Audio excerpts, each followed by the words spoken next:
नमस्ते दोस्तों। Number analogy के सबसे अच्छे क्वेश्चन यहां पे लिया हुआ हूं। टॉप क्वेश्चन 18 का रिलेशन 5 से है तो 12 का रिलेशन किस संख्या से होगा, ये मैं आपके लिए एक चैलेंज दे रहा हूं। ये एक चैलेंज है आपके लिए। इस सवाल का जवाब आप मुझे कमेंट में बताएं। इस सवाल का जवाब आप मुझे कमेंट में बताएं भाई, ठीक है।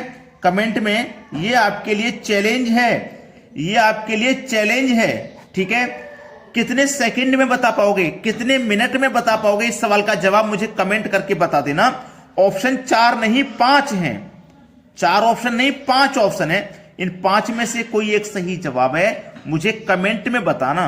वीडियो छोड़ के मत जाना, अभी बहुत सारे क्वेश्चन बचे हुए हैं, उन्हें मैं सिखाऊंगा। लेकिन ये आपके लिए मैंने एक चैलेंज दिया है, कमेंट में आंसर बता दीजिए क्या आएगा।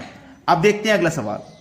अगला सवाल है 82 का रिलेशन यहां पे 6 से है तो 76 का रिलेशन किस संख्या से होगा। हमें यहां 82 से 6 बनाना है। बड़ा ही सिंपल है, जबकि बच्चे बहुत परेशान हो जाते हैं। सिंपल कैसे है अभी बता देता हूं। सिंपल कैसे है, ये 8 और 2 संख्या है ना, इनको अंतर कर दो, ठीक है। अंतर कर दो यानी कि 8 में से 2 घटा दो तो भैया 6 ही तो बचेगा। ऐसी ये संख्या है 7 और 6, तो 7 में से 6 घटा दो तो 1 बचेगा। खत्म हो गया सवाल। हो गया कि नहीं हो गया, खत्म। तो पिछले क्वेश्चन में भी थोड़ा ऐसा ही लॉजिक लगाना, मुश्किल सवाल नहीं है। जितने भी बच्चे वीडियो को देख रहे हैं मैं बता रहा हूं, पिछले क्वेश्चन का आंसर आपने नहीं दिया, कोई बात नहीं, वीडियो को पूरा देख लीजिए। अगर आपसे आंसर नहीं हुआ है ना तो मुझे कमेंट में बता देना, मैं अगले वीडियो में इसका जवाब बता दूंगा। चलिए अब देखते हैं अगला सवाल। अगला सवाल है 12, 20 और दोनों ही जगह क्वेश्चन मार्क, दोनों ही संख्या फाइंड करनी है। तो क्या ऐसा हम रिलेशन बनाएं कि दोनों संख्या में फाइंड हो जाए। पहले ये देखिए क्या है 12, तो मैं इस 12 को क्या लिख सकता हूं 3 गुने 4 12। 20 को क्या लिख सकता हूं 4 गुने 5 20। ऐसे ही मुझे यहां फैक्टर करने होंगे। और देखो फैक्टर का अंतर 1 है, 4 और 5 का अंतर 1, 3 और 4 का 1, ऐसा ही फैक्टर करें। दूसरा ये यहां जो लास्ट है वो यहां फर्स्ट है, तो यहां जो लास्ट है मैं उसे यहां फर्स्ट रख सकता हूं या नहीं। अगर मैंने रखा तो 5 छिक्के 30, 30 किसी ऑप्शन में है, 1 में है, 1 में है 30, ठीक है, 1 में है। तो मैं यहां पे 5 रख सकता हूं। 5 छिक्के, दोनों का अंतर देखो 1 है, तो 5 छिक्के 30, ये रहा मेरा 30, ठीक है। यहां पे भी फिर मैं वही करूं, जो लास्ट है वो फर्स्ट, यानी कि 6 सत्ते 42, दोनों का अंतर 1 है, 42 भी मेरा है। तो मेरा डी ऑप्शन है सही जवाब। क्लियर हो गया ना सवाल। चलिए अब देखेंगे अगला प्रश्न। अगला सवाल 33, 10, 54 क्वेश्चन मार्क। बड़ा ही बढ़िया सवाल है, बड़ा ही अच्छा सवाल है। देखो ये क्या है 33। 33 हम कैसे बना सकते हैं, इस 33 को हम कैसे बना सकते हैं, ध्यान देना। ये 33 है, अगर मैं 10 का गुना 3 से करूं 30 और उसमें 3 को जोड़ दूं तो 33। मतलब हुआ क्या है, समझना हुआ क्या है। 10 से ये 33 बनाया है, ये 10 ही तो लिया है मैंने, इसका गुना 3 से किया, 30 हुआ, 3 जोड़ा। अब ऐसे ही मैं यहां की संख्या लूंगा और बिल्कुल इसी तरीके से 54 आना चाहिए। जैसे मान लो मैंने यहां की संख्या को 15 लिया, 3 से मल्टीप्लाई करेंगे, जब यहां 3 से किया तो यहां 15 3 45, प्लस 3 यहां किया तो यहां भी 3 करो तो कितना हो जाएगा 48। लेकिन ये तो 54 आ रहा, तो पहला ऑप्शन गलत जवाब। 17 लेंगे, 3 से मल्टीप्लाई करो, 17 3 51 और उसमें 3 जोड़ दो तो हो जाएगा भैया 54।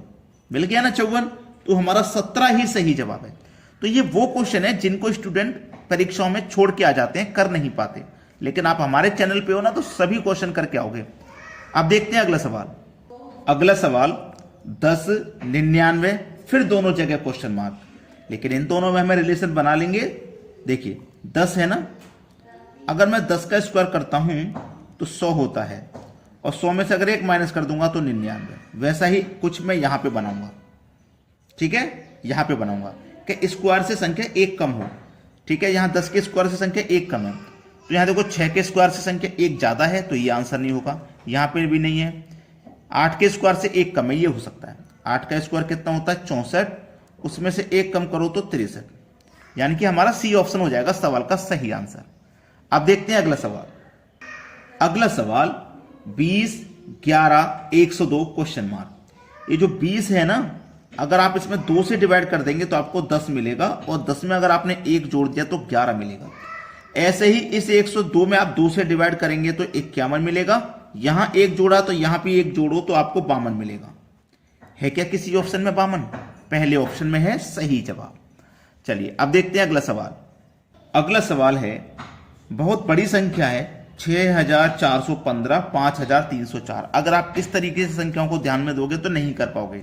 आप ये देखो ये 6 है, ये देखो ये 5 है, एक कम है, ये देखो 4 है, ये 3 एक कम, 1 है और ये 0 एक कम, 5 है और ये 4 एक कम, यानी कि इन सभी संख्याओं में से एक एक कम करके ये संख्या बनी है।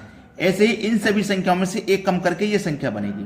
तो 7 में से एक कम करो 6, 8 में से एक कम करो 7, 9 में से एक कम करो 8, 6 में से एक कम करो 5, 6 7 8 5, 6 7 8 5 डी ऑप्शन में दिया गया है, ये हो जाएगा सवाल का सही जवाब। तो ज्यादा मुश्किल तो नहीं था। अब देखते हैं अगला प्रश्न। अगला सवाल, 18 का रिलेशन 162 से है तो 36 का रिलेशन किस संख्या से होगा? 18 से 162 पे अगर आपको पहुंचना है तो आपको 18 का स्क्वायर करना पड़ेगा। 18 का स्क्वायर करेंगे तो 324 होता है। आप कहोगे सर अब तो 324 पे पहुंच गए, हमें तो 162 चाहिए। तो इस 324 में अगर आप 2 से भाग करोगे तो आपको 162 ही मिलेगा। ऐसे ही 36 का स्क्वायर करिए, 1296 होता है, और इसको भी 2 से भाग करिए तो 648 हो जाएगा। 648 यानी कि डी ऑप्शन हो जाएगा सवाल का बिल्कुल सही जवाब। अगर आपने वीडियो को लाइक नहीं किया तो भाई लाइक करना, शेयर नहीं किया तो दोस्तों में शेयर जरूर कर देना। ठीक है दोस्तों, धन्यवाद।